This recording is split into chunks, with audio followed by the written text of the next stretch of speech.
right. We've now been joined by Christopher Bell, driver of the number 20 Toyota for Joe Gibbs Racing. Christopher, thanks for joining us here at Charlotte Motor Speedway for our media availabilities in advance of the Coke 600. We're going to go ahead and go to media for questions, and we'll start up front here with Reed, if I can get a microphone. And here we go. They're coming. Perfect. Reed, do you mind to just raise your hand? There we go. Helps them kind of figure out. Thank you. Reed Spencer with the NASCAR Wire. I'm just curious about the spotter change this week and why, circumstances, and could you elaborate on that, please? Yeah, I was surprised as well. It was all Stevie's decision. He made the decision on his own to quit, and that's all I'm going to say. All right, we're going to continue. We'll go to Zach and then Dustin behind Zach. Zach Sterniolo, NASCAR.com. As the defending winner of this race, obviously last year's was rain shortened, but in what ways have you felt this race still tests man and machine over the course of 600 miles? It's definitely changed a lot over the last, the last 10 whatever years, and it seems like the test of machine has kind of gone away, where the cars are durable enough that they're making it 600 miles pretty easily now. So the test on the drivers is always going to be something that you talk about, and man, I remember my first Coca-Cola 600 back in 2020. It's changed a lot since then. Like that first Coca-Cola 600, you take the green flag and everybody's kind of pacing themselves, being really respectful and minding their P's and Q's, giving a lot of room. And you fast forward to the last couple of years, and it's turned into, you know, a go right from the get-go, and it's become really intense right from the drop of the green flag. So the evolution of the race ever since I've been in it has changed a lot. And yeah, it's 600 miles, and it's difficult, and now especially with everyone pushing harder in every position, meaning more, the stage is paying points, stuff like that. It's become less riding around, and it's just a really long, grueling race. All right, we are going to go to Dustin. Go ahead. Dustin Albino, JC. Christopher, with the change, like, what does this week look like with Matt? That's a really good question. I obviously haven't driven for Matt. I call him Philpott, so that caught me off guard. But haven't driven for Philpott, and he doesn't have a ton of spotting experience. So I am going to be spending some time on the roof with him today through the Xfinity race, just to see what he's seeing how he calls it. We had a really good exercise this week doing a iRace with him spotting me, and I felt like that was really good to learn his language and what he means when he says certain things.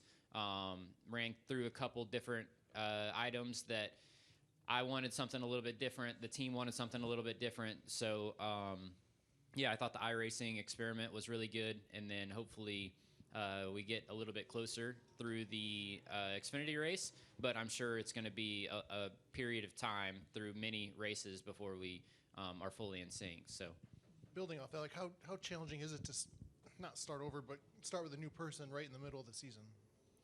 Yeah, I mean, I've never done it before, so I don't really know how to answer that. But I've got, I've been around Philpott a lot as a mechanic. He was on the 11 car full time, and he was on my car a couple times throughout the course of the years. So I have a relationship with him. I've listened to listened to him on the feed, or the feedback that we have online. But yeah, I don't know how to answer that other than we'll just play it week by week and see how it goes. Okay, we're going to go to Jordan. Jordan Bianchi, The Athletic. With Stevie making his decision and you're looking for a replacement, was that settling on Matt? Was that your decision? Was it a team decision? How did you guys end up with him? Yeah, I mean, clearly there's not a ton of options out there with everybody having jobs and continuing on through the season. So there weren't a ton of guys out there. I nothing against Philpott, but he definitely wouldn't have been high on the list with his experience level if we weren't in this situation. But with that being said, he's trying to get into the spotter scene, and it made sense to go that direction. I think he did the Martin Truex car in the Daytona 500, so he had his foot in the door with our company. And yeah, it just it made sense to give him a shot, and I think it's important to say that, like, he's doing us a favor. We're not doing him a favor. He's doing us a favor by filling in. You mentioned as you're bringing him in, you're looking maybe for some different things. Maybe the team is looking for different things. Can you elaborate on that a little bit? Well, whenever I said different things, I just meant by Philpott's spotting style, not by Stevie's spotting style. So yeah, whenever we did the iRacing exercise, it was just his language, his communication style is clearly different than what Stevie was doing and how he was spotting for me. So there were a couple things just in that iRacing exercise that we talked about to get ironed out before this weekend. All right, we're going to continue with questions. Next, we'll go to Peter. Go ahead, Peter. Christopher, right over here to your right. Peter Stroud at TSJ Sports. You mentioned last week there'd be a conversation with Joe Gibbs on what to do with the $1 million. Has that conversation happened, and how do you think the money will be divided up? Yeah, that's not for us to discuss in here. All right, we're going to continue. We'll go to Jacob and then Pat with MRN. Go ahead, Jacob. Jacob Seelman, Raceface Digital. Christopher, obviously a win's a win. You got the trophy, even though last year's 600 was rain shortened. But that being said, are you just as motivated to come back as the defending winner and try to get the trophy at the full 600 miles this year? Certainly. I have gotten annoyed by people calling it an asterisk win, so I would love to win this race as the Coca-Cola 600 and run the full 600 miles. I think we should be competitive. The last couple of years, this has been one of our best intermediate tracks as far as the 20 group goes. So I really look forward to the challenge, and I want to be a 600-mile race winner. Then not get booed going to victory lane. All right. Go ahead, Pat. Pat Jaggers, MRN. Christopher, I'm working on a feature for Denny Hamlin's 700 start at Nashville next week. What's it been like to have him? I know it's a really silly question to ask because Denny's been around. The success speaks for itself. But for you as a teammate, what's it been like to have him as a resource, being in all these different cars and different generations of racing? So Denny, he's just very unique in his driving style, and I've been around a lot of race car drivers throughout my career, but whenever you look at the data on how they drive the car, it's hard to pick out who's who, except for Denny. Like Denny, the way that his throttle application, his decels into the corner, it's very unique and very identifiable. So I think even before me, like he has really helped out certain guys in the company to become better at racetracks. There's no secret his strength has been the short tracks, Martinsville, Richmond, those type places, and I think a lot of it is his driving style, and he's helped out a lot of guys, and myself included. So he's been a huge asset to Joe Gibbs Racing, and he's a wealth of knowledge, and he's super smart and in tune with what's going on. So certainly a guy that we benefit from having on our team. Do you have a favorite memory or story of Denny that you can share?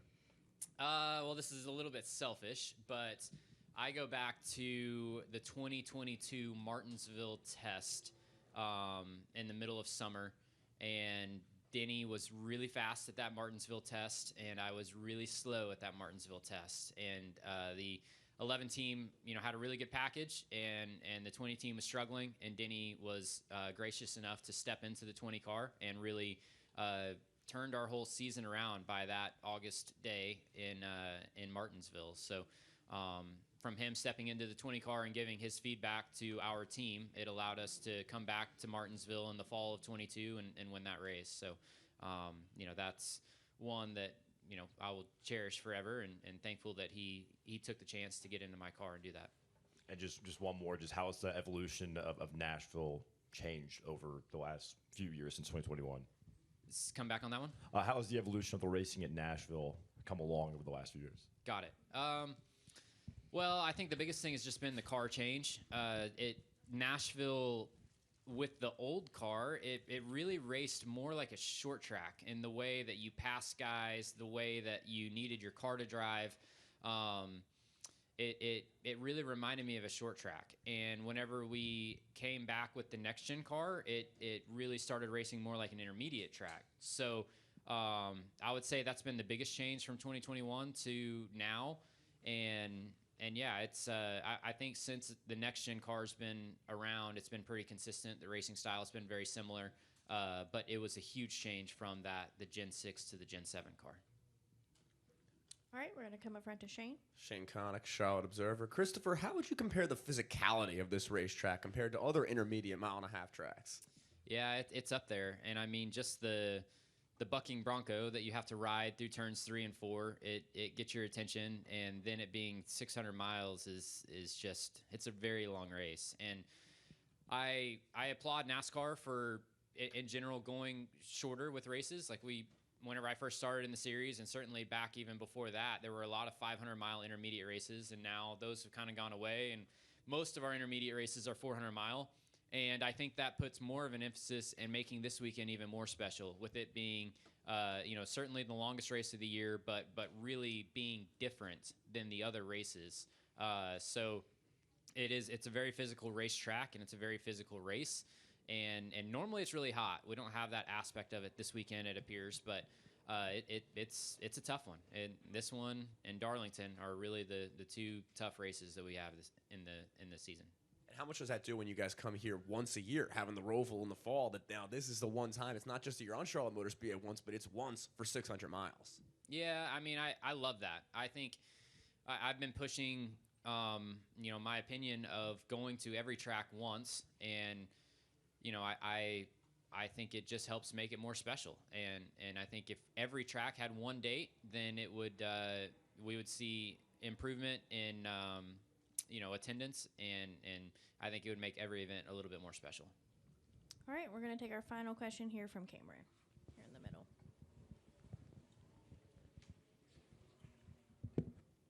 Cameron Richardson, NASCAR.com. Christopher, I sort of look at Sunday as like how the NBA is on Christmas Day and the NFL is on Thanksgiving. How did you experience the Memorial Day Sunday of Monaco, Indy, and Charlotte before you went full-time racing, and what does it mean to participate on such a big day for motorsports? Man, that's going way back. Like I've been racing on Memorial Day for a very long time throughout the dirt tracks, and before that, whenever I was a kid, I do remember watching the Indianapolis 500 on TV, and so I honestly can't even remember outside of motorsports what it was, because Memorial Day has just been such a huge motorsports day in my life, whether it was dirt track racing, competing in the Coca-Cola 600, or watching the events on TV as a kid. All right. Christopher, thank you so much for spending time with us. We really appreciate it. Best of luck tomorrow. Thank you.